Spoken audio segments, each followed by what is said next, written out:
Hello friends, today I am going to talk about zone 2. So right now I am doing a zone 2 ride. First thing, what is zone 2? See, all these zones, zone 2, 3, 4, 5, they are creating certain type of stimulation in our body which lead to a specific physiological adaptation. So when we talk about zone 2, it helps in building aerobic engine, and what happens at cellular level, we are increasing the density of mitochondria.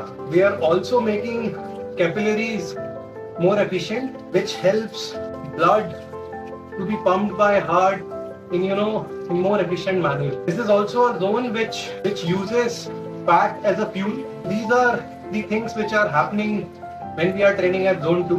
Now the next part is, how do we figure out zone 2? Zone 2 is a multiple ways to do it, but the more scientific one is you figure out your max heart rate and then take a 60 to 70 or 75% of that range, and that is your zone 2. Now how to figure out max heart rate? You can go to few calculators, they will give you some estimate, but they are not accurate. So the way to get your max heart rate is do a workout where you will push yourself to the max, and that heart rate would be max heart rate. It varies based on run and bike, but the general concept remains same. So once you have figured out max heart rate, you can calculate your zone. If you don't have a heart rate monitor, see right now I am able to have a conversation. So this is also a proxy which you can use to understand if you are in zone 2 or not. Next part is related to cycling specifically. Zones are also calculated based on power. So you would figure out your FTP,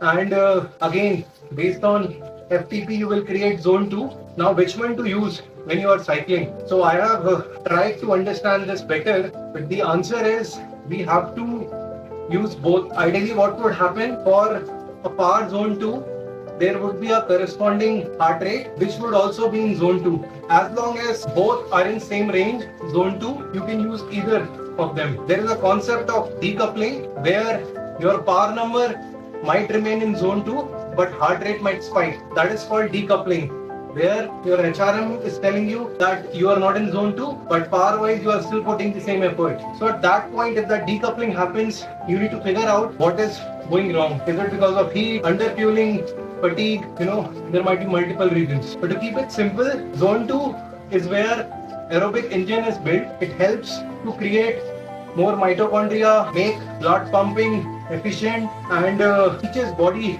to use fat as a fuel. That's about zone 2.